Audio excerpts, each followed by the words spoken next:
Fala, minha gente, vai começar daqui a pouco uma mensagem que pode transformar totalmente o seu destino. Sim, a palavra de Deus tem esse poder. Então não guarda essa bênção só para você. Compartilha ela com outras pessoas.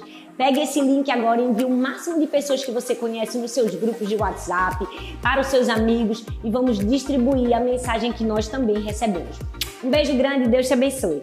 Glória a Deus, você que está online com a gente agora, no Instagram, no YouTube, não sei qual é a ferramenta que você está usando, mas eu quero convidar você a dar um like nesse vídeo e compartilhar com uma pessoa que precisa ouvir de Jesus. Alguém que precisa aprender sobre perdão, alguém que precisa ouvir uma palavra do Senhor. Então não fique com ela só para você, compartilhe essa mensagem, entregue a outras pessoas. Eu tenho certeza que vai fazer a diferença na vida de alguém. Amém, gente? Inclusive você que está aqui também, em nome de Jesus. Hoje tem uma palavra muito especial do coração de Deus para nós. Eu confesso que essa palavra foi um divisor de águas na minha vida há muitos anos atrás.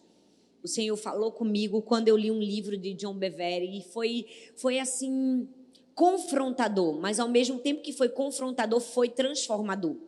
E eu ministrei essa palavra muitos anos atrás. E recentemente, algumas semanas, o Espírito Santo sempre me movia, me lembrava, me direcionava, me falava sobre isso. Eu disse, Deus, eu quero estar sensível ao teu Espírito Santo.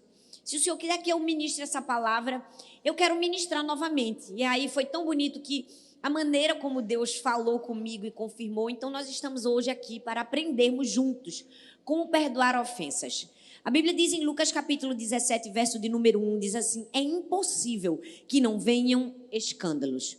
Numa tradução inglesa, a palavra usada para escândalos é ofensas, ou seja, é impossível que não venham ofensas. Esse texto nos deixa um sobreaviso. Todos nós seremos em algum momento da vida pegos por uma ofensa. Eu não sei se você sabe, mas a transliteração da palavra do original para o português é exatamente aquele lugar onde se coloca uma isca na ratoeira. A isca onde é colocada para se pegar um animal é exatamente esse lugar onde a gente encontra a essência dessa palavra. Hoje nós vamos falar sobre ofensas. E o texto já nos adverte, ele diz assim, é impossível que não venham ofensas. Uma das coisas muito interessantes quando a gente fala de uma armadilha, de uma ratoeira, é que ela sempre tem um elemento oculto. Ela tem uma isca, mas mais do que isso, a isca ela é tão atrativa, ela é tão perigosa, que ela sempre precisa estar mais à vista do que a própria armadilha em si. Para que a pessoa não enxergue a armadilha, mas enxergue a isca e, comendo a isca, ela se torne prisioneiro.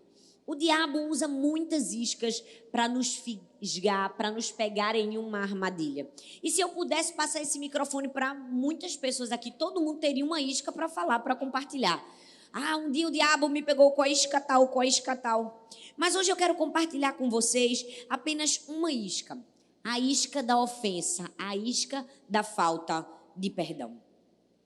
E todos nós, em algum momento da nossa vida, já fomos ofendidos. Quem é que nunca pode dizer assim, eu nunca fui ofendido? Em algum momento a ofensa já esteve diante de nós. O texto diz, é impossível que não venham ofensas. As pessoas são falhas e imperfeitas e em algum momento elas vão nos ofender. Isso significa que talvez em algum momento da sua vida, Satanás já colocou a isca da ofensa diante de você. Resta saber se você comeu ou não comeu.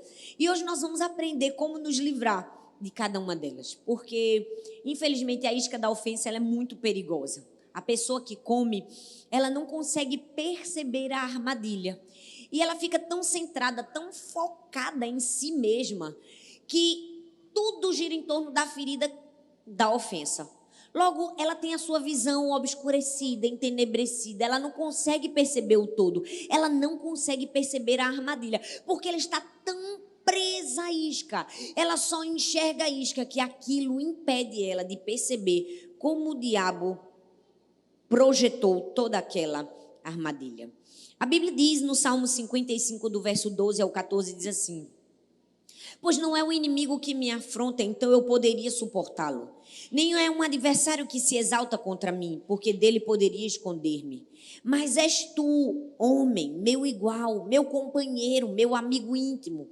Conversávamos juntos tranquilamente e em companhia andávamos na casa de Deus. A primeira verdade que esse texto nos diz é que nós só seremos ofendidos por quem é importante para a gente.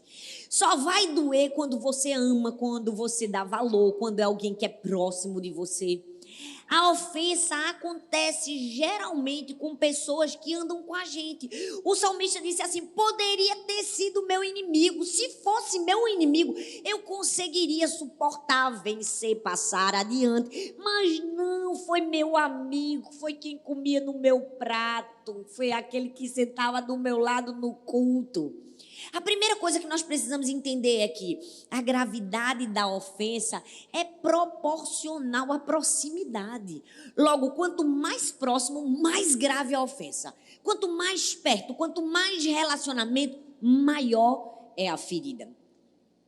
Eu não sei se você já percebeu, mas uma mesma frase dita por pessoas diferentes podem causar sentimentos completamente diferentes na nossa vida. Eu vou explicar. Vamos dizer que você está dirigindo e você parou num sinal. Acontece muito isso com a gente. A gente para no sinal e um flanelinha pede dinheiro para a gente no sinal. Às vezes você não tem o dinheiro para dar.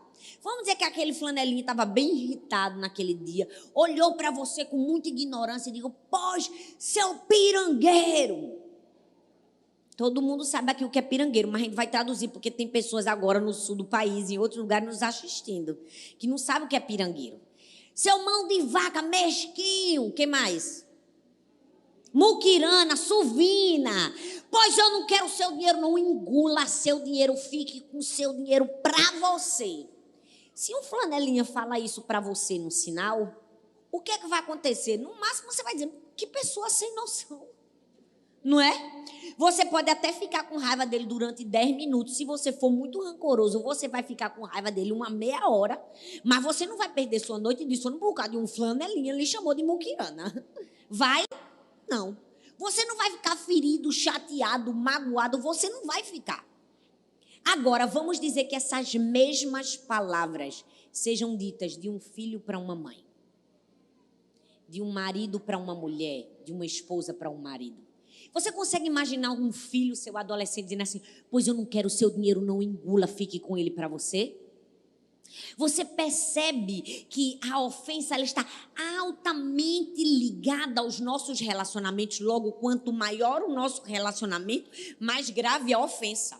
E o que é que o diabo faz sabendo disso? Sujo, nojento, perverso, do jeito que ele é, ele coloca a ofensa dentro da família.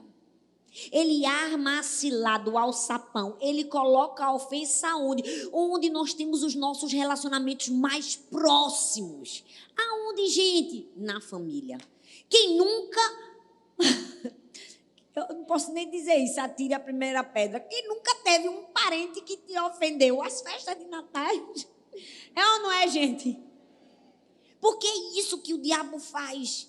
Ele coloca a isca da ofensa em um lugar onde nós colocamos expectativas. Por exemplo, por que para uma mulher é tão difícil perdoar a traição de um marido?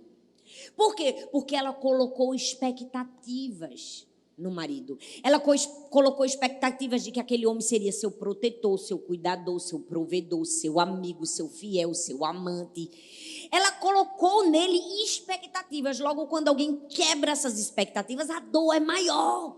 A dificuldade de perdoar é maior. Por quê? Porque gerou-se uma expectativa. E o diabo tão sujo vai fazer isso. Ele vai usar pessoas que nós amamos para jogar a isca da ofensa e nos tornar prisioneiros. Quer ver uma coisa, gente? Nós estamos aqui na igreja. Se tem um lugar onde a isca da ofensa é colocada por Satanás, é dentro da igreja. Você já viu como as pessoas têm facilidade de se chatear umas com as outras dentro da igreja? Por quê? Porque aqui todo mundo é irmão. Pai do Senhor, irmão. Amém? É ou não é, minha gente?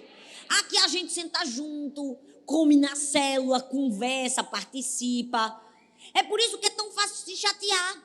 Porque a gente tem convivência. Já viu aquele irmão que disse assim: fulano passou por mim, não deu nem a paz do Senhor, nunca mais eu sabia que ele tinha alguma coisa contra mim. Rapaz, bota para fora essa isca da ofensa em nome de Jesus. Meu aniversário, pastora, meu aniversário, não teve uma pessoa da igreja que fez uma ligação para mim. Você já viu que tem muitos crentes imaturos agarrados à isca da ofensa? Porque meu líder nunca me deu uma oportunidade para fazer o quebra-gelo. Porque meu pastor não acredita em mim. Gente, pelo amor de Deus, chegou o tempo da gente amadurecer, crescer, viver novas coisas em Deus. O diabo o tempo todo vai jogar uma armadilha, uma ratoeira, alguma coisa para te prender. Mas tem crente que é presa fácil de Satanás, gente. É verdade ou não é? Não precisa nem botar uma coisa muito boa, com uma coisa mais ou menos pega. Nós precisamos ter muito cuidado, porque o diabo é astuto. Você já viu uma pessoa ir pescar no lago e ligar o som? Claro que não, porque assusta o peixe. Ele quer deixar só a isca ali, ó. Só a isca. Infelizmente, às vezes o diabo faz isso com a gente cai que nem peixe. Morre pela boca. Eita, mas os crentes morrem pela boca por vários motivos, é ou não é, gente? Senhor, agora foi dúbio o ensinamento. Nós precisamos aprender a gravidade da falta de perdão. Porque, infelizmente, às vezes ser ofendido por uma pessoa próxima, por um irmão, tem um sabor amargo de traição. E o que é que eu preciso saber sobre perdão para perdoar?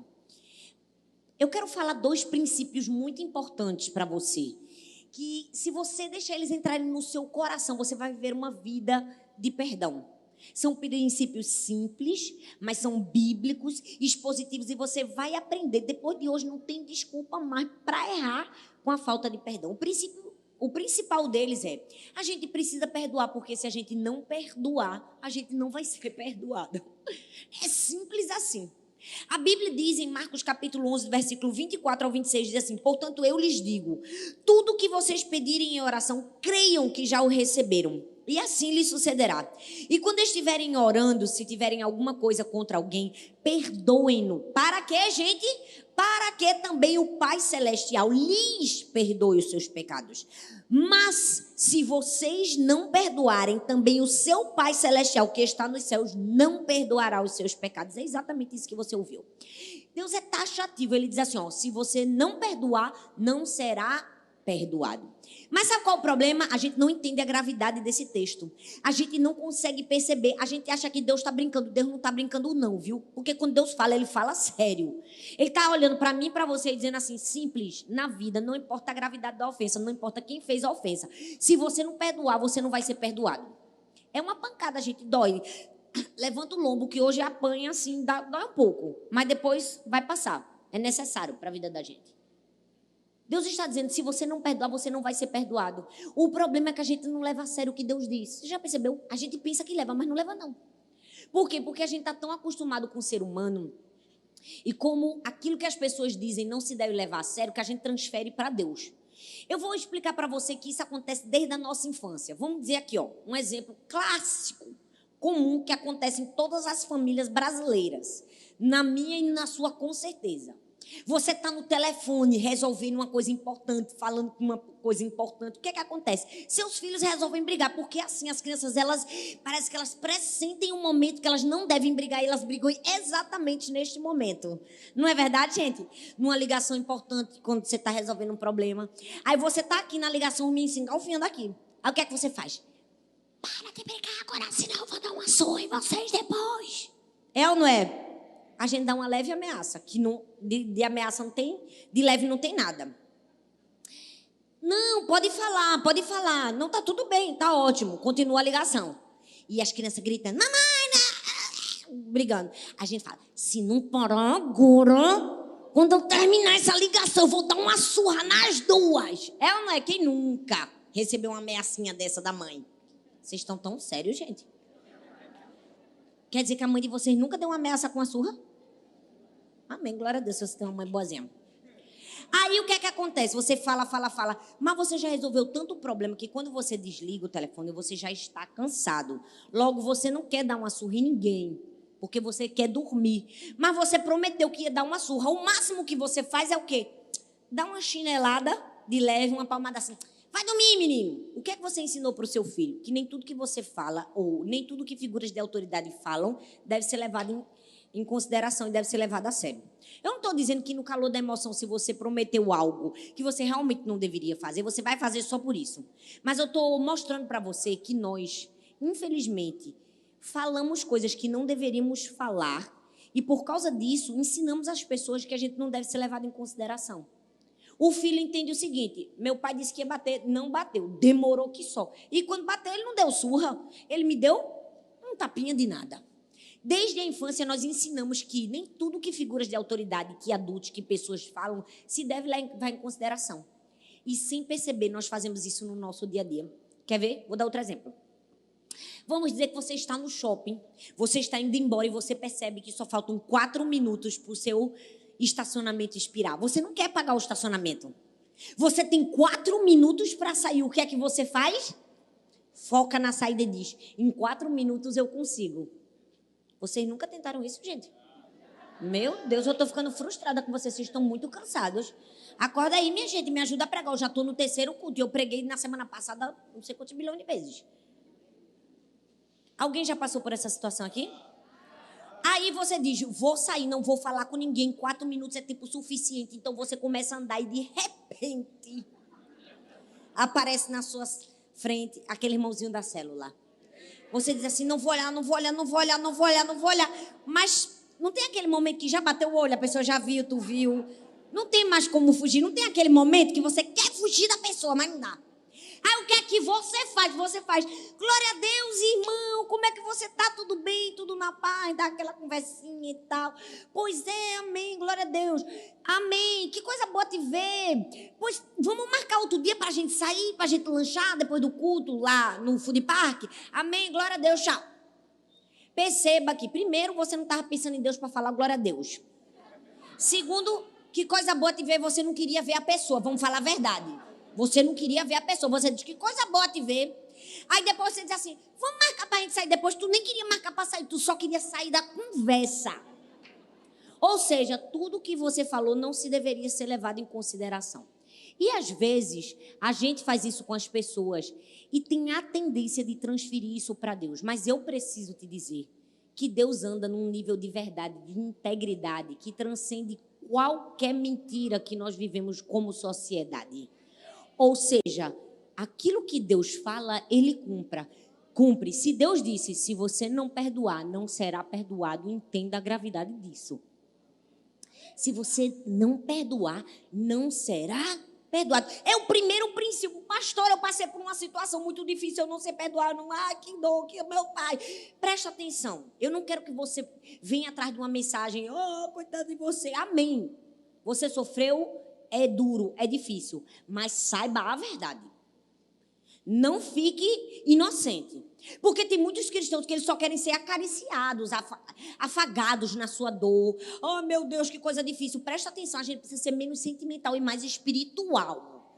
A palavra de Deus diz: olha bem para mim aqui, ó. Se você não perdoar, você não vai ser perdoado. Então, você não tem outra saída. Você precisa perdoar. É isso que a Bíblia está deixando claro para mim e para você. E ele não disse isso uma vez só não nesse texto. Se você ler os evangelhos, você vai ver esse mesmo texto se repetindo uma centena de vezes. Eu vou ler alguns, só para você ter noção da importância disso para você. Mateus 6, 14 e 15 diz assim: pois, se perdoardes as ofensas uns dos outros, o Pai Celestial também lhes perdoará. Mas, se não perdoarem uns aos outros, o Pai Celestial não lhes perdoará as ofensas. Agora vamos para Lucas. Lucas 6, 37 e 38. Diz assim: não julguem e vocês não serão julgados. Não condenem e não serão condenados. Perdoem e serão perdoados. Mateus 6, 12 diz assim: perdoa as nossas dívidas, assim como nós perdoamos aos nossos devedores. Se eu perguntasse a cada um de vocês aqui, quem gostaria que Deus te perdoasse da maneira que você perdoa os outros? Pouquíssimas pessoas levantariam a mão, não é verdade? Mas deixa eu te dizer, é exatamente assim que acontece. Nós somos perdoados da maneira que perdoamos os outros. A Bíblia diz: pois se perdoardes uns aos outros as vossas ofensas, o vosso Pai Celestial vos perdoará. Mas se não perdoardes, o vosso Pai Celestial não vos perdoará. Então não adianta você dizer assim: Deus, não me trata do jeito que eu trato meu irmão, porque é assim que você será tratado. É a Bíblia que diz: da maneira que você liberar, perdoar e restaurar o seu irmão, você será perdoado, liberado e restaurado pelo próprio Senhor. Você entende a gravidade disso? Você entende a importância de perdoar? Você entende esse bumerangue? É assim, o que você dá, você recebe. Então, o primeiro princípio é: eu preciso perdoar, porque se eu não perdoar, não serei. Agora, para você não dormir, diga: se eu não perdoar, com vontade, se eu não perdoar, não serei perdoado. Segundo princípio importante sobre o perdão: eu preciso perdoar. Porque quem não consegue perdoar se esqueceu da grande dívida que foi perdoado. Eu amo aquele momento em que Pedro se aproxima de Jesus e Jesus quer nos ensinar a importância do cativeiro da falta de perdão. E Pedro era muito falastrão. Pedro era aquela pessoa que gostava de contar goga. Pedro era aquele crente que sempre se achava mais crente que os outros. Não tem não, né? Pedro na igreja. Quase não tem nas nossas igrejas. Aquele Pedro, aquela pessoa que diz assim: Deus vai se impressionar com a minha capacidade de perdoar agora. Ele disse assim para Deus. Então se aproximou Pedro e disse a Jesus: Senhor, quantas vezes deverei perdoar o meu irmão quando ele pecar contra mim? Até 7 vezes? Eu fico imaginando Pedro dizendo assim: impressionei Jesus agora. Já é difícil perdoar uma vez. 7 vezes? Vai me dar um cargo maior agora. Aí Jesus disse assim: Pedro, eu vou te ensinar a importância do perdão agora. Como é que Jesus responde a Pedro? Ele conta a ele uma parábola. Ele diz assim: por isso o reino dos céus pode comparar-se a um certo rei que quis fazer as contas com seus servos. E começando a fazer as contas, foi-lhe dado a alguém que lhe devia 10.000 talentos. Presta atenção que essa parábola é importante para você. Um rei tinha um servo que devia 10.000 talentos. Eu não sei se você sabe, mas um talento era uma unidade de medida que poderia ser utilizada para medir o ouro, a prata ou qualquer outra especiaria, qualquer outro instrumento. Vamos dizer que era o ouro. Um talento era o equivalente àquilo que um homem poderia carregar nas costas. Ou seja, mais ou menos 34, 35 quilos. Logo, 10.000 talentos era o equivalente a 350 toneladas de ouro. E 350 toneladas de ouro transferidos para os dias atuais seria o equivalente a 4,5 bilhões de dólares. O que é que Deus estava nos ensinando com esta parábola? Que aquele rei tinha com aquele servo tinha com aquele rei uma dívida impagável. Uma dívida que não tinha como pagar. Quem vai pagar uma dívida de 4,5 bilhões? Era uma hipérbole. Era algo para mostrar assim: é tão grande, mas tão grande, mas tão grande, que ele não tinha como pagar. E quem é o rei? O rei é a figura de Cristo, que nos perdoou uma dívida impagável. Porque a dívida que eu e você tínhamos do pecado em relação a Deus era impagável. Mas ele voluntariamente decidiu nos perdoar. Só que aí, quando o rei, que é Cristo, nos perdoa de uma dívida impagável, sai aquele servo feliz porque foi perdoado. E a gente imagina: agora ele vai fazer o mesmo com as outras pessoas. Mas a parábola continua e diz que ele encontra um conservo. Ele encontra alguém que lhe devia. Quanto, pastora? 100 denários. Ele tinha alguém que lhe devia 100 denários. E o que era 100 denários, pastora? Um denário era o equivalente a um dia de trabalho.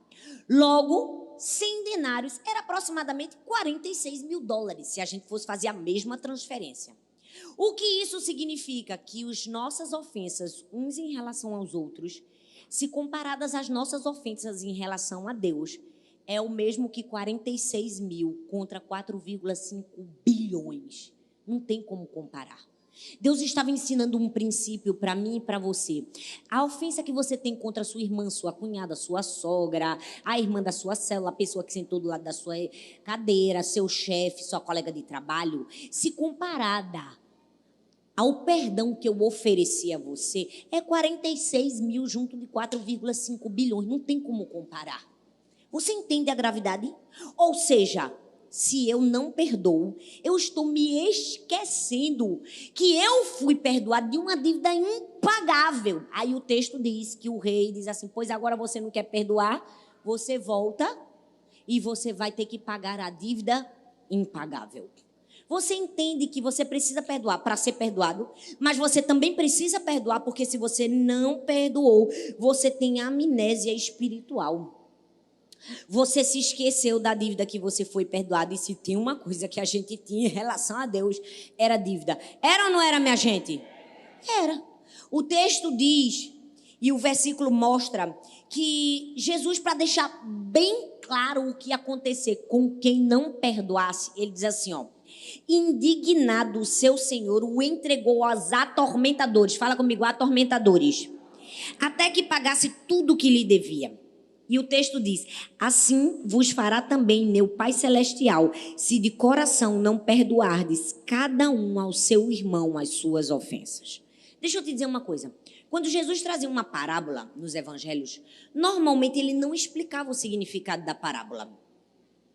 Quando Jesus trazia uma parábola, ele explicava quando os discípulos pediam para que ele explicasse. Aqui, Jesus não queria deixar margem de erro. Aqui, Jesus queria dizer assim: eu preciso que todo mundo entenda a gravidade da falta de perdão. Logo, depois da parábola, eu vou fazer o favor de explicar. Ele diz assim: olha, presta atenção. Assim vos fará também o meu Pai Celestial, se de coração não perdoardes cada um ao seu irmão as suas ofensas. Ou seja, quem não perdoa será torturado. É pesado, né? Mas é a Bíblia. A Bíblia diz que o servo que não quis perdoar foi levado para ser torturado. E o dicionário define tortura como uma agonia de corpo e de mente. Então, presta atenção. Quando nós não perdoamos, nós recebemos uma permissão para ser perdoado. Eu vou explicar melhor para você. Você já viu uma pessoa que não perdoou, vingativa, com ódio, com raiva, com vingança, com ira no seu coração ter paz? Já viu, gente? Você já viu uma pessoa que não perdoa ser feliz? Você já viu que uma pessoa que tem mágoa, amargura no coração, geralmente é uma pessoa atormentada? Porque a Bíblia diz que o servo que não perdoar, ele será torturado. Os perpetradores dessa tortura serão espíritos demoníacos. Ela é levada a ser torturada, é agonia de corpo e de mente. E, gente, não é só a palavra que mostra isso, a ciência prova isso. Eu já ouvi inúmeras pesquisas e vários médicos que dizem que pessoas que não perdoam, que têm ódio, mágoa, rancor no coração, podem ter doenças como artrite, câncer e até doenças emocionais como uma depressão. Tudo por causa da falta do perdão. Ou seja, o servo que não quer perdoar, ele será torturado. Mas tem algo pior. O servo que não quiser perdoar também vai ter que pagar a dívida impagável. Vocês estão percebendo que está tudo na parábola?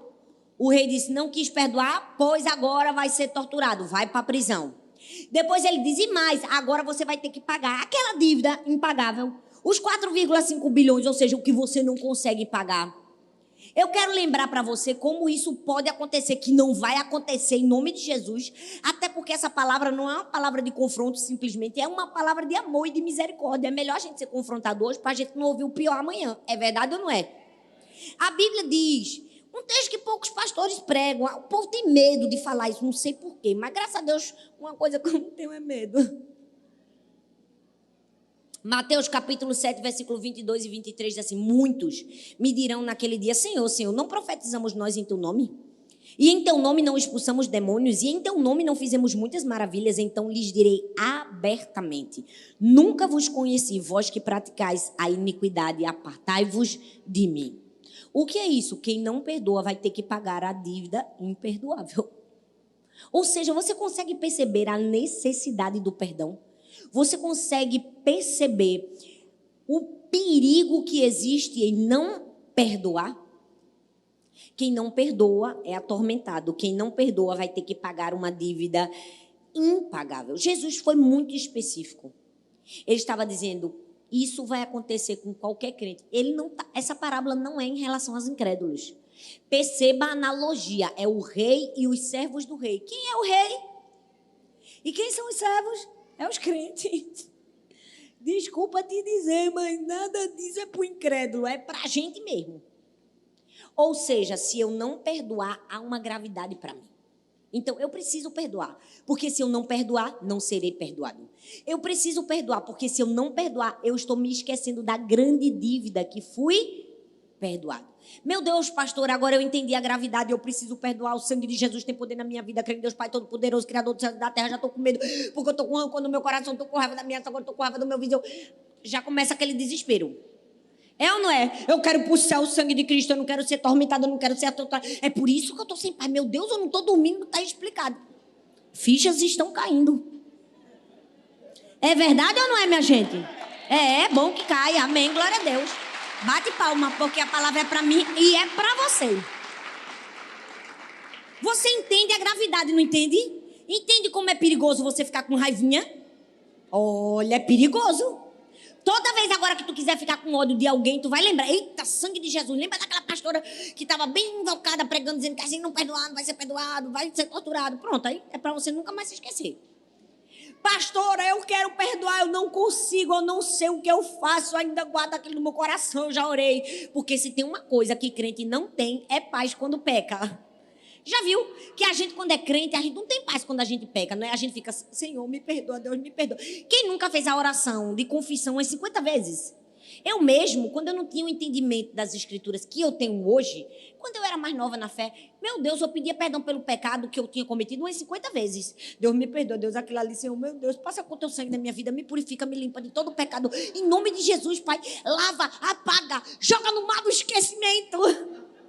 Toda hora eu pedia um perdão diferente. Eu acho que Deus ficava olhando para mim, tá bom, tá, o sangue de Cristo, já não te aguento mais, já perdoei. Mas porque a gente não tem um entendimento, nem sabe o que fazer, aí a gente fica 10 vezes. E já viu que tem gente que quer perdoar dizendo assim, Deus, eu perdoo fulano, eu perdoo fulano, eu perdoo. Não perdoo. Não é? Quem nunca ficou? Eu perdoo o Senhor, porque eu não estou conseguindo perdoar, eu estou falando de conhecimento de causa, eu já fui assim. Qualquer semelhança não é mera coincidência na sua vida. Porque tem gente aqui que está com vontade de perdoar, ela fica, em nome de Jesus, eu perdoo fulano. Não vai acontecer. Não é desse jeito. Eu vou te ensinar biblicamente, de maneira simples e prática, o que fazer para perdoar. Quem está comigo aqui? Primeiro passo que você precisa aprender para ser curado dessa mágoa que está no seu coração e te ajudar a perdoar. Pare de culpar os outros. É eita atrás de eita. Pare de culpar os outros. A Bíblia diz em Apocalipse capítulo 3, versículo 18. Compre colírios para ungir os seus olhos e poder enxergar. Profeticamente, vamos fingir que a gente está no consultório. Pega um colírio assim na sua mão. Não, gente, pega com vontade, gente. Em nome de Jesus. Pois eu vou me embora. Vocês não estão valorizando a palavra? Tchau. Olha, tudo com medo, ó. Ó, Deus, tá vendo, ó. Olha eu fazendo um errado. Jesus, me perdoa. Todo espírito vingativo sai agora em nome de Jesus. Pega o colírio, minha gente. Que eu sou quase um oftalmologista. Agora você vai fingir que vai pingar um aqui, ó. Pinga um aqui, pinga no outro lado. É isso que a Bíblia está ensinando para mim e para você. Presta atenção. Compre um colírio para ungir seus olhos e poder enxergar. Enxergar o quê, pastor? A minha verdadeira condição. Prisioneiro. Enxergar a nossa verdadeira condição de prisioneiros. Por quê? Porque quando você morde a isca da ofensa, você pode não ter feito a ofensa, mas você está tão errado quanto, porque você está guardando dentro de si a ofensa. Você é um prisioneiro, você precisa se ver como prisioneiro. Você precisa dizer, Deus, eu sou um prisioneiro, por favor, me ajuda. Por favor, me perdoa. E sabe qual é o maior problema? É que quando a gente não enxerga dessa maneira, a gente fica culpando o outro. Foi fulano, oh Deus, por que fulano faz isso comigo, Senhor? Eu não fiz nada com isso, nada, eu não mereço. Aí a gente começa ladainhando, chora, não é? De culpar, porque se tem uma coisa que o ser humano faz com facilidade é culpar o outro. Já percebeu que Adão errou, mas a primeira coisa que ele fez foi culpar Eva? É assim que a gente faz. E, infelizmente, culpar os outros não nos permite enxergar as nossas próprias falhas de caráter. As nossas ausências, a nossa imaturidade, a nossa falta de obediência, a nossa pequenez. Nós precisamos, se queremos ser curados, parar de culpar os outros. Porque ser vítima não é uma justificativa para você guardar a ofensa no seu coração. Ser uma vítima, ter ouvido uma palavra dura, ter sido fruto de uma injustiça, não é justificativa para você guardar no seu coração. Sabe qual é o problema? É que porque a gente acredita que a gente é inocente, a gente retém o perdão. Então a gente fica culpando o outro. Olha, Deus, o que fulano fez comigo. Senhor, é o primeiro erro. Você nunca vai conseguir perdoar quando você ficar botando a culpa no seu ofensor. Foi ele, foi ele, foi ela, foi ele, foi ela, foi ele, foi ela. Quanto mais você faz isso, mais aumenta a ferida no seu coração. Quer perdoar? Para de culpar e cala a boca em nome de Jesus. Quem foi que nos ensinou isso? Foi José. A Bíblia diz que José era o 10º filho de Jacó. O filhinho querido, gente, o paparicado. Você imagina você nascer em berço de ouro. José nasceu tendo tudo. Rico, pai, mãe, comida, fazenda, boi, empregado, roupa nova, tudo. Agora você imagina você ter tudo. No mesmo dia você perder tudo de uma vez só. Deve ser triste, gente. Porque se você já nascer numa vida desgraçada e continuar numa vida desgraçada, já é ruim. Agora você nascer tendo tudo e depois perder, é horrível. Pergunta para uma pessoa que estava acostumada com ar-condicionado e agora foi para o ventilador. É muito mais sofrência do que você estar acostumado com o ventilador e continuar no ventilador. É verdade ou não é? Foi exatamente o que aconteceu com José. Ele tinha tudo. De repente ele se vê sem nada. E o pior, quem fez isso com ele? Os irmãos. Os irmãos tramaram contra ele, jogaram ele num poço. Ele ficou lá, imagina o medo dele, incerteza, ausência de futuro, ausência de destino. O que é que vai acontecer comigo? O que será de mim?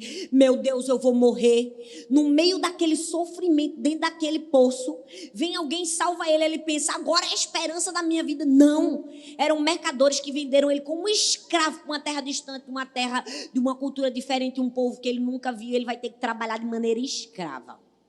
Ele faz isso durante 10 anos, eu estou dizendo 10 anos, eu não estou dizendo 10 dias. Ele faz isso durante 10 anos ininterruptos, de forma leal, fiel ao seu Senhor. Vem uma enviada de Satanás para atormentar ele. Ele consegue fugir do pecado, mas o Senhor, a quem ele foi leal e fiel, acreditou na mentirosa. E faz o quê? Joga ele numa prisão. Não era a prisão que hoje a gente tem, que os presos saem, tomam banho de sol, jogam futebol. Não, era uma masmorra. A pessoa era colocada lá para morrer debaixo da terra. O texto diz que ele tinha os pés e as mãos presas e feridos. Você consegue perceber os pensamentos de José naquela prisão úmida, naquela masmorra solitária? Você consegue ele perceber e ele pensar e dizer assim, meu Deus, eu fui tão fiel a ti. Eu fui um filho obediente ao meu pai, eu fui íntegro ao meu Senhor. Eu fiz tudo certo e é esse o destino que eu tenho? Para completar a situação, mesmo passando por tudo que ele passou, ele ajudou o camarada dentro da prisão e disse assim, não se esqueça de mim. A primeira oportunidade o cara esqueceu dele. Gente, sinceramente, se a gente não fosse crente e se a gente fosse supersticioso, a gente dizia que José era um azarado. Era ou não era? Porque parece que tudo contribuía para ele culpar todo mundo. Ele podia culpar a mulher de Potifar, ele podia culpar os irmãos, ele podia culpar o poço, ele podia culpar a prisão, ele podia culpar o copeiro que esqueceu, ele podia culpar todo mundo, mas ele escolheu não culpar ninguém. Por isso que ele foi perdoado, restaurado e chegou no lugar que Deus designou para a vida dele. Porque a Bíblia diz que houve um momento que chegou nas mãos dele a oportunidade de culpar. O que foi que aconteceu? O mundo virou. Porque acontece isso.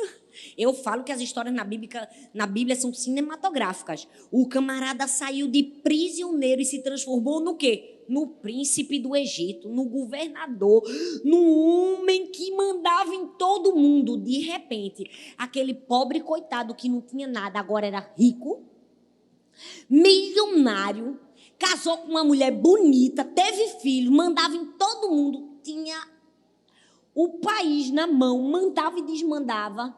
E quem aparece nessa hora? Os irmãos. Quem jogou ele no sofrimento? O que é que ele poderia? Poderia pegar o microfone e cantar. Tem sabor de mel, tem sabor de mel. Podia ou não podia? Mas não cantou. Poderia dizer, vocês foram os culpados de todo o sofrimento e de toda a dor que eu passei. Vocês vão ouvir agora tudo o que aconteceu comigo. Ele fez isso? A Bíblia diz em Gênesis capítulo 45, do verso 5 ao 8, diz assim: agora, pois, não se aflijam, nem se recriminem por terem me enviado para cá, pois foi para salvar a vida de vocês que Deus me enviou adiante. Meu Deus do céu, ele disse assim, ó, foi para salvar um remanescente, não se aflijam.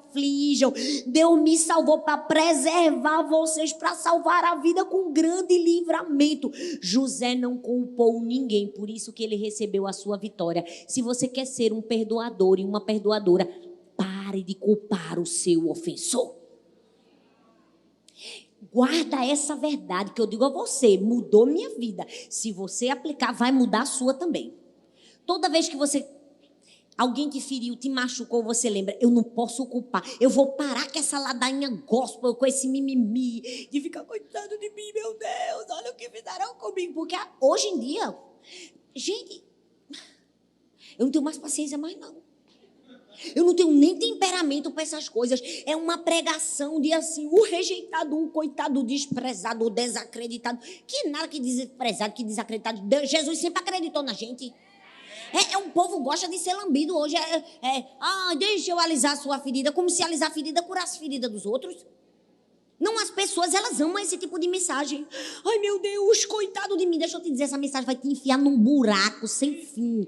Você vai ser uma pessoa amargurada, infeliz pro resto da sua vida. Se você quer ser livre, você tem que aprender a perdoar. E perdoar é abnegação. É parar de culpar os outros. Parar de sentir pena de si mesmo. E quando alguém te fizer mal, diz assim, não se culpe. Não se culpe, não se aflige, não... Olha, não se sinta mal pelo que você fez comigo. Foi para salvar você, foi para lhe dar riqueza, foi para dar para você um prato de comida quando a fome chegasse. Foi para dar a você e a sua descendência um lugar para você morar. Gente, isso não é o coração de uma pessoa ofendida. Isso é o coração de um perdoador. É assim que nós precisamos ser. Diante da dor e diante da ofensa. Para que esse mimimi, coitado de mim, vai ficar no mesmo buraco. Não vai sair nunca. A nossa resposta determina como será o nosso futuro. Quer perdoar? Vou ensinar. Para de ficar, meu Deus, me ajuda a perdoar. Para de culpar os outros. Toma essa decisão. Segundo, para ser curado e perdoar, você precisa abrir mão do pagamento da dívida. Abra mão do pagamento da dívida. No Antigo Testamento, na Antiga Aliança, era permitido alguém pagar com a mesma moeda. Olho por olho, dente por dente. Se você fizesse o mal... Se alguém te fizesse o mal, você tinha o direito de fazer o mal. Na Nova Aliança, Jesus vem com um ensinamento completamente contrário. Ele diz assim, se alguém bater numa face, dá a outra. Se te roubarem a sua roupa, dá a sua capa. Se te obrigar a andar 1 milha, vai com ele 2. O que é isso, gente? É Jesus nos ensinando que para a gente perdoar, a gente vai ter que abrir mão do pagamento da dívida. Você já percebeu que uma pessoa, quando ela é magoada, machucada, maltratada, ela tem a sensação, ela tem o desejo de que o ofensor pague de volta a dívida a ela. Talvez não é monetário. Às vezes, tudo que a pessoa quer é um pedido de desculpa. É um errei com você, me perdoa. Não é? Quem nunca, gente, quando foi dormindo, botou aquela música bem triste e ficou pensando, no dia que fulano vai me pedir perdão. No dia que ele vai dizer assim, olha, eu reconheço agora que tudo que eu fiz contra você. Todo mundo que riu já sonhou assim. Quem não riu, disfarçou, mas também sonhou. Sonhou ou não sonhou, gente?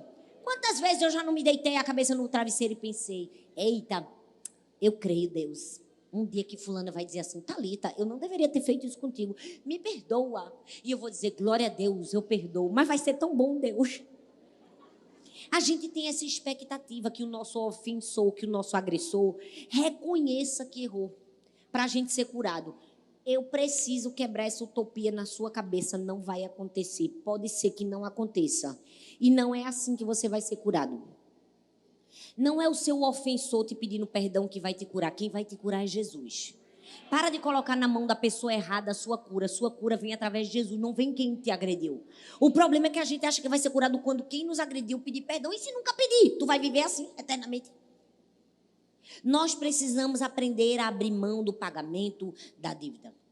Você já parou para pensar que se Jesus tivesse esperado que a gente fosse até ele pedir perdão para que ele morresse por nós, ele nunca teria morrido? Eu amo que Jesus foi à cruz do Calvário e morreu por mim e por você antes da gente ter ido a ele pedir perdão. Ele nos ensinou que antes de confessarmos os nossos erros, ele já estava nos perdoando. E a Bíblia mostra que quando Jesus fez isso, ele cancelou toda a dívida daquele que verdadeiramente se arrepende. Ou seja, se alguém errou com você, se arrependeu, Jesus já cancelou a dívida dele. Por que você está querendo ser o agiota de Satanás cobrando uma dívida que Jesus já pagou? O problema é que às vezes a gente está fazendo isso. A gente está dizendo, vai me pagar. E Jesus dizendo, eu já paguei a dívida. Eu já cancelei a dívida. E tu és o agiota de Satanás. O problema é que a gente está cobrando das pessoas uma dívida que Jesus já cancelou. Nós precisamos abrir mão do pagamento da dívida. E quem foi que nos ensinou a abrir mão do pagamento da dívida? Agora vamos para outro? Quem ensinou a gente a abrir mão do pagamento da dívida foi Davi. Gente, vamos falar a verdade. Davi foi perseguido por Saul, viu? O camarada foi até as últimas consequências para matar Davi.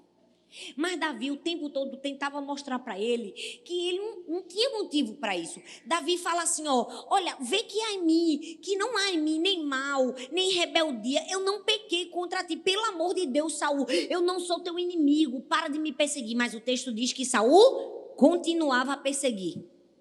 Ou seja, era uma questão de vida ou de morte. E aí, em um dado momento, porque eu falei, sempre tem um momento estratégico. Saul aparece deitadinho, dormindo em berço esplêndido, na frente de Davi. E quem é que está do lado dele? O fiel escudeiro dele, que foi enviado pelo diabo para tentar ele de maneira errada. Disse assim, Davi, precisa manchar suas mãos de sangue não, deixa eu mesmo manchar. Com um só golpe eu mato ele. Deixa eu matar, Davi. Deixa eu livrar a tua vida dessa agonia de ficar fugindo da morte. Porque era assim que ele vivia. Era matar ou morrer, gente. Aquilo ali era a defesa pessoal dele. Mas o que é que Davi responde? Ele diz assim, que o Senhor me livre de fazer tal coisa ao meu Senhor, de erguer a mão contra ele, pois é ungido do Senhor.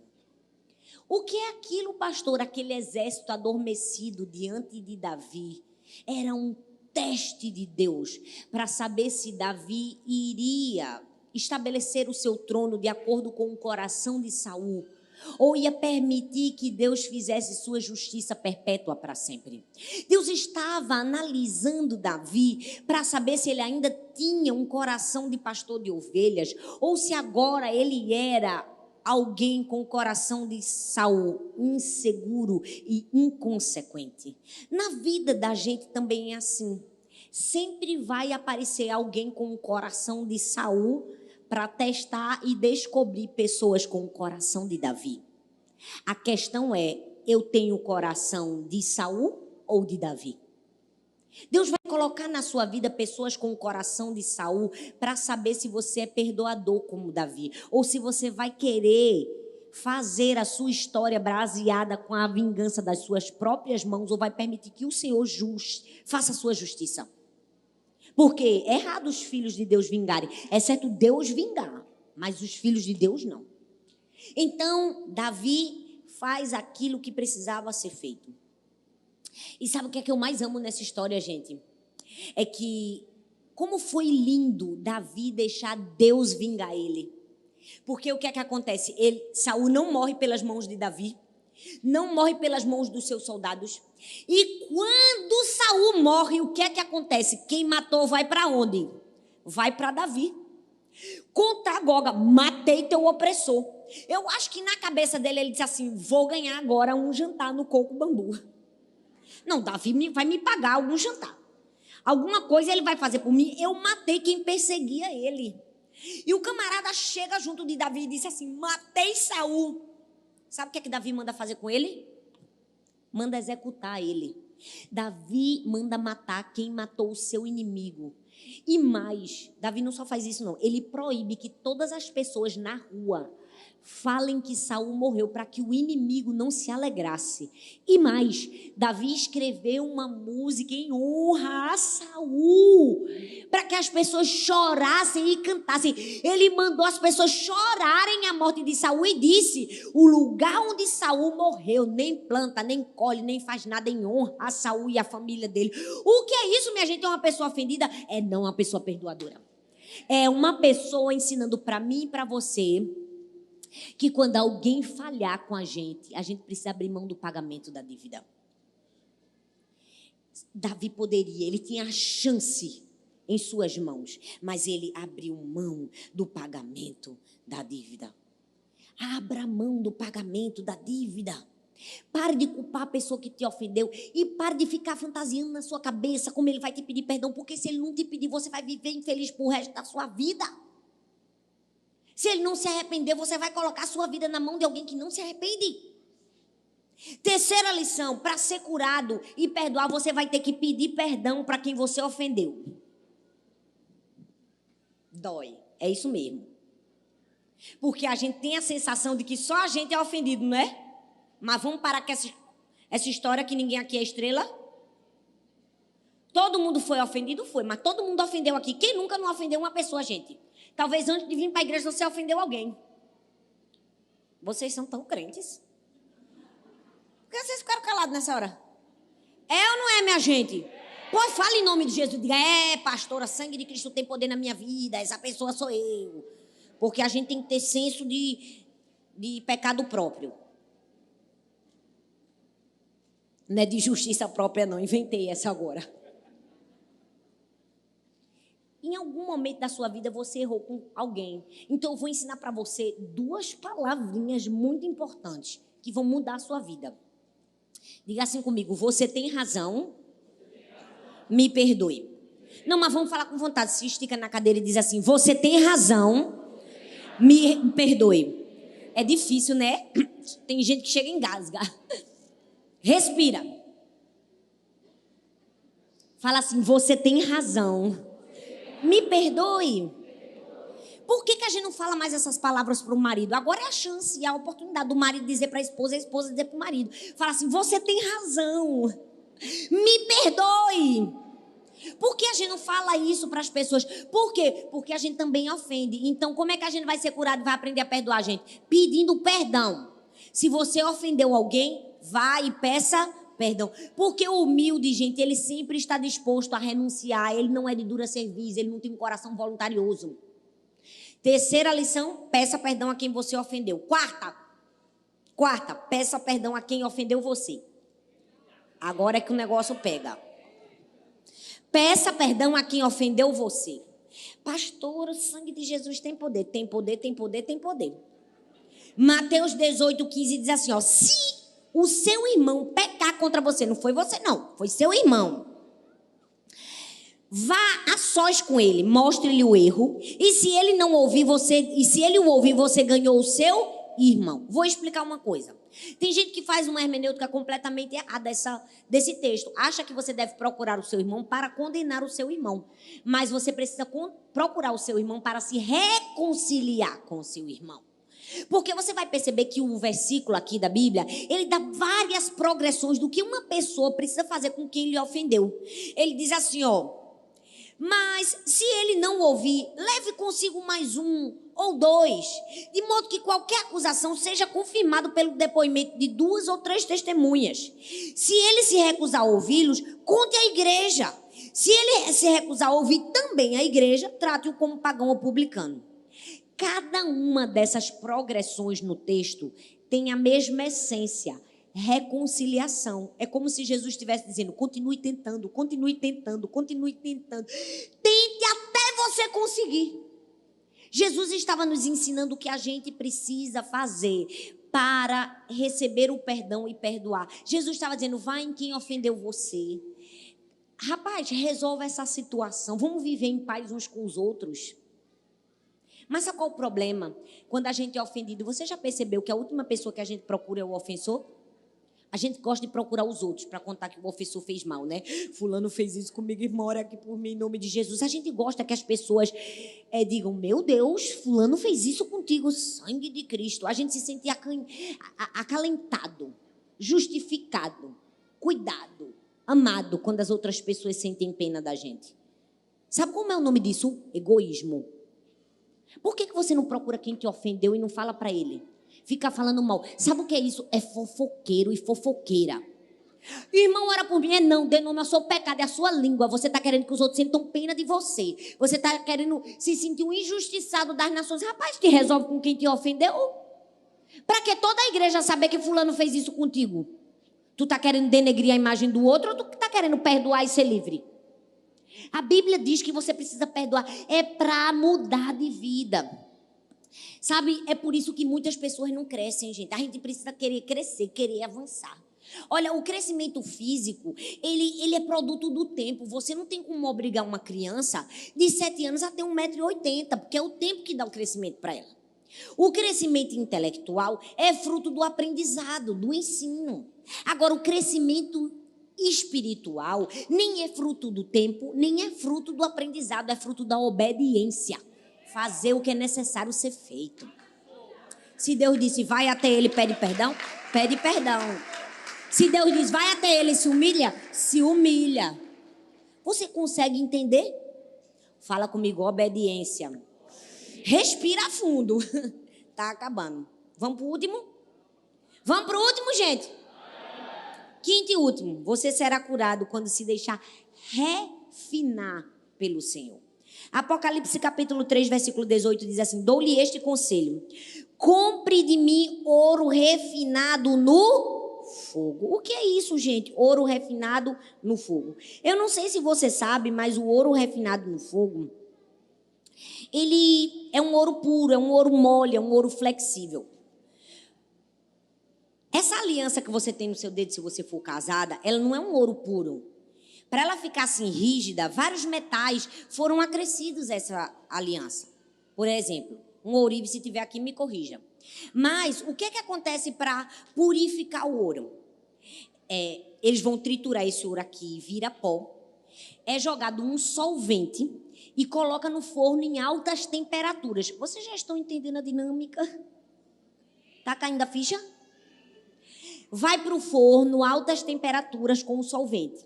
Aí o que é que acontece? Sobe ferro, níquel, chumbo, outros componentes que não deveriam estar ali na mistura do ouro. E o ouro puro, refinado, desce. Ele limpa o que era para limpar e o ouro puro fica lá embaixo. O que é isso, pastora? Porque a Bíblia fala que eu tenho que comprar de Deus ouro puro, refinado. É isso. É dizer assim, olha, eu coloquei você no calor das aflições, no forno quente, pegando fogo. Para quê? Para tirar de você as impurezas que estão em cima. Amargura, ira, cólera, sentimento de vingança, falta de perdão. Para quê? Para ficar só o ouro puro e flexível aqui embaixo. O que é isso? É se deixar ser refinado pelo Senhor. Isaías disse assim, ó, eu provei você no calor das aflições. É por isso que às vezes a gente se sente no forno pegando fogo. Deus está limpando a gente, está refinando a gente. Deus está tratando com o nosso coração. Esses dias, porque eu falo, gente, toda vez que eu vou ministrar alguma coisa, Deus me testa. Parece que é uma coisa, Ele me testa várias vezes. Deus já estava me falando sobre isso, mas essa semana eu falei, Deus, o Senhor está achando que eu sou Rambo? Gente, parecia que era uma coisa, foram tantos ataques. Eu disse assim, eu sei que foi depois da tua, porque eu sempre recebo uns contra-ataques das trevas. O diabo sempre fica com ódio de mim, ele vive com raiva, mas tem dias que ele tem mais. Eu falei, mas dessa vez, eu não sei o que está acontecendo comigo, Jesus. Poxa, aí Deus está dizendo assim, eu estou refinando você, tá lindo. Eu estou te ensinando a dar a resposta adequada. Esses dias uma pessoa, eu falei, mas Deus, poxa, eu pensei no meu coração, eu acho que ela poderia ter me dado pelo menos a devolutiva que eu sempre fiz com ela. Eu sempre fui tão solícita, tão gentil em todos os pedidos que essa pessoa me fez. Por que ela me fez tantas exigências? E por que ela falou essas palavras para mim? Porque você já percebeu que tem gente que ela fala com você, manda um áudio, faz uma conversa, soa que é só uma conversa, mas no fundo ela está tentando te acusar naquela conversa. Ela está tentando te dizer que você fez uma coisa que você não fez. Às vezes é um inimigo para atingir seu coração, para te ferir, para dizer assim, meu Deus, eu não estou acreditando nisso. Aí Deus diz assim, estou refinando você. Qual é a sua resposta? O que é que você faz? Você faz nada. Eu contei para tu, tu fizesse o quê? Eu digo, eu fingi de doida. Fingi que eu não entendi nada. Fingi que não entendi o recado, porque eu entendi, porque burra eu não sou não. Olha, eu sempre digo isso assim para tu. Eu digo, olha, eu tenho 1 milhão de defeitos, muitos. Conviva comigo que você vai conhecer todos. Agora, se tem uma coisa que eu não sou, é burra. Eu disse, Deus, eu entendi tudo. Eu entendi cada palavra por palavra, eu entendi cada desejo de acusação, mas eu vou entregar tudo nas tuas mãos, que eu estou sendo refinada. Eu disse assim, fingi de doida, pois é, que legal, então, amém, glória a Deus. Tchau e bênção. Isso é se deixar refinar pelo Senhor, é você ter vontade de dizer uma coisa e dizer não, digo não. É ter vontade de falar e não falar. É aprender que o fogo da ofensa, o calor da aflição nos purifica. E hoje Deus está perguntando para mim e para você, você está disposto? Você pode ficar em pé no seu lugar?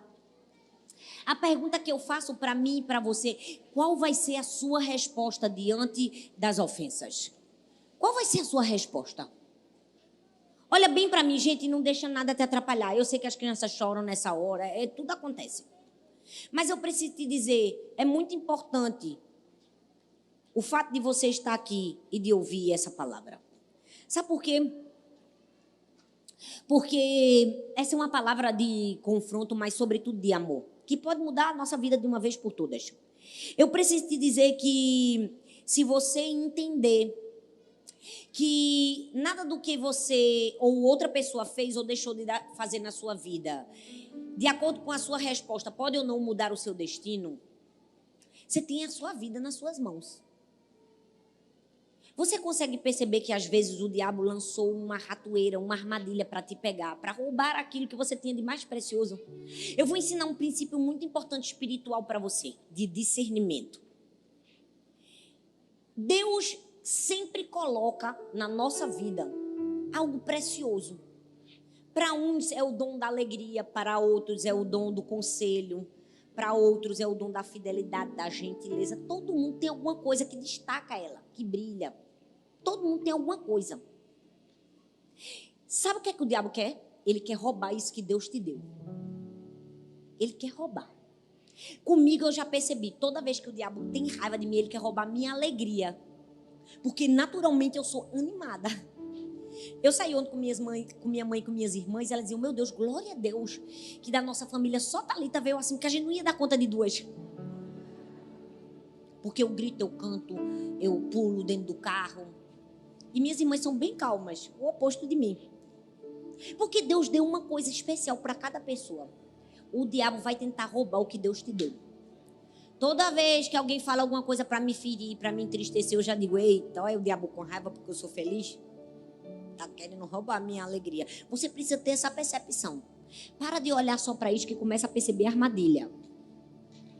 O diabo está querendo roubar seu propósito de vida, seu destino, seu futuro, sua missão.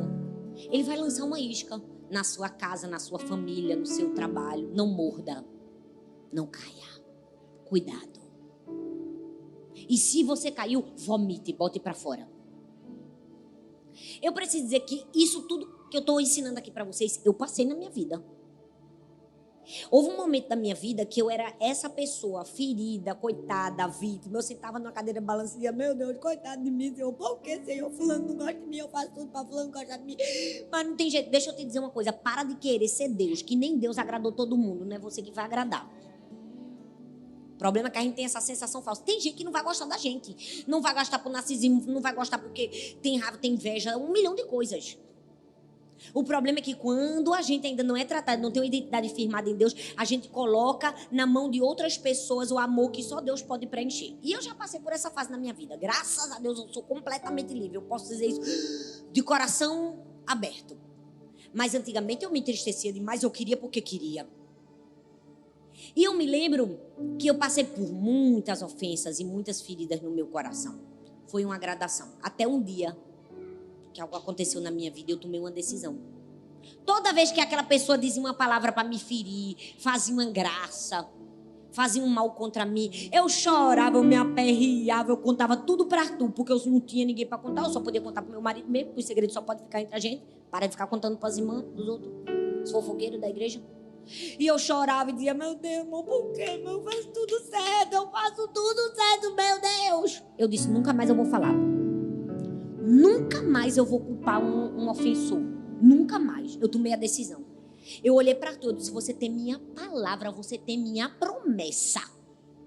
pode fazer o que for, nunca mais eu abro a boca para falar, sabe? Porque toda vez que eu chorava para tu, eu achava que eu estava desabafando. Eu estava aumentando minha ferida. Para de chorar, para de culpar. Depois, sabe o que foi que eu fiz? Eu abri mão, eu digo, quer saber? Eu vou deixar minha alegria na mão de outra pessoa. E se a pessoa nunca decidir acreditar em mim, investir em mim? E se a pessoa decidir que não gosta de mim, nunca vai me pedir perdão? Eu vou viver assim. Eu disse, quer saber? Abri mão. Não quero mais saber. Foi uma progressão na minha vida. Eu estou dizendo a você perante Cristo. Até o dia que eu cheguei na fase mais difícil, que é aquela fase de pedir perdão a quem fez mal pra você, mesmo que você não tenha feito. Eu nunca vou me esquecer desse dia em lágrimas. Um culto assim, ó, no mover. Eu disse, agora é a minha vez. Minha hora, eu vou fazer o que eu já deveria ter feito. Cheguei na pessoa e disse assim, eu vim aqui pra lhe pedir perdão. Porque durante muito tempo eu abriguei mágoa, tristeza no meu coração. Eu me deixava ferir. Não disse nem por quê, para não aumentar o problema. Sabe o que foi que a pessoa fez? Eu até esperava que a pessoa ia dizer, pois me perdoe também. É o que a gente pensa, né? Perdoo você. E ainda me deu um sorriso de um canto ao outro. Eita, ela tá me pedindo perdão. Rapaz, eu digo, Satanás, tu não vai roubar minha liberdade, não. Eu disse, muito obrigada por esse perdão. Me dê um abraço. Eu abracei. Gente, eu digo a você, em nome de Jesus, eu me virei. Sabe aquele ditado que diz assim, parece que um peso saiu das suas costas? Eu senti isso espiritualmente. Eu andei, parecia que tinha saído um peso nas minhas costas. Não, saiu. Eu experimentei o que era a verdadeira liberdade. Sabe por quê? Às vezes o diabo vai colocar um Saul na nossa vida para paralisar o nosso destino profético. Porque o Saul sabe que você é um Davi, sabe que você pode chegar no trono, ele vai fazer de tudo para entulhar você. Joga no poço, igual fez com José. Esconde aí, não deixa ninguém ver. Vamos mandar para longe, vamos mandar para prisão, vamos fazer alguma coisa para esconder essa pessoa. Mas deixa eu te dizer, se você tiver um coração íntegro e perdoador, se você fizer do jeito certo, não tem quem esconda. Deus diz, esconde não, ó, fez certo aqui, ó, vai ser príncipe do Egito. Agora tudo depende da minha resposta e da sua resposta. Hoje é sua hora, seu dia de você dizer, Deus, eu vim aqui, Senhor, eu quero colírio nos meus olhos. Pinga aqui, Deus, pinga aqui esse colírio, pinga aqui, por favor. Me ajuda a enxergar o que eu não estava enxergando. Oh, Deus, me perdoa, eu só estava olhando para a isca, eu não estava percebendo a armadilha. Hoje é o dia de você comprar ouro puro, refinado do Senhor e dizer assim, acabou. Basta. O tempo de vitimismo, o tempo de coitadismo, o tempo de eu não merecia, acabou na minha vida e na sua vida. Se levanta hoje um Davi, se levanta hoje um José, se levanta hoje um perdoador, alguém disposto a fazer o que for necessário para ser completamente livre. Eu quero que você feche seus olhos no seu lugar. Eu quero que você aí diga, Senhor, perdão, Deus, todas as vezes que eu só olhei para a isca e não percebi a armadilha. Perdão, Senhor, quando eu fiquei culpando os outros, falando mal de fulano, falando mal de ciclano. Ah, meu Deus, me perdoa todas as vezes que eu fiquei chorando, todas as vezes que eu fiquei na ladainha, todas as vezes que eu retive o perdão, todas as vezes que eu fui irresponsável, inconsequente, imaturo, irresponsável. Diga, hoje acabou, Senhor. Eu decido ser um perdoador, uma perdoadora. Eu decido ser um Davi. Eu decido ser um José. Ah, não vou culpar o meu inimigo. Eu vou dizer assim, rapaz, eu vou fazer como Jesus. Pai, perdoa, Senhor. Eles não sabem o que fazem. Eu vou cumprir o meu destino profético e Deus, por quê? Porque Deus já me liberou de toda a culpa. Ei, no terceiro dia, o escrito de